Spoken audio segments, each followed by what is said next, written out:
ჯობათ მეგობრებო, არხის გამომწერებო кайხარხნო. ატონდა, ცივა. ნადა. თერი ცხვირი და ლოყები გაკაცა. 10 კეცილი, იცი? ეხლა მეგობრებო, არხის გამომწერებო кайხარხნო. გავაკეთოთ ისეთი რამე, რასაც ქვია კუპატი. უბრალოდ კუპატი უკვე დამზადებულია. მაგრამ მე რა, არ გიყვარს? არა. გიჭამია? კი, და მაგიტო არ მოყვარს.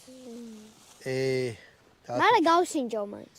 მომისმინე, კუპატი შამპურზე არის კულინარიული გარყვნილობის ერთ-ერთი სახე, მაგრამ მაგარი გემრიელია რა. გავსინჯო მაშ. თელი მუღამი რა არის ახლა? რო არ გასკდეს. არ უნდა გაიხეს.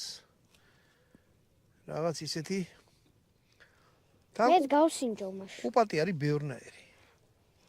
კუპატი. ბატონო დავით. არის კუპატი ტაფაზე. კუპატი ტაფაზე მეწვის. ეს გასკდა. ეს გაიხ. არ გამოვიდა კაი რა. მოკლედ ამას რაღაც ძალიან წვეტიანი რამე უნდა რა. აი. თელი ამისი უბედურობა და მუღამი ის არის რომ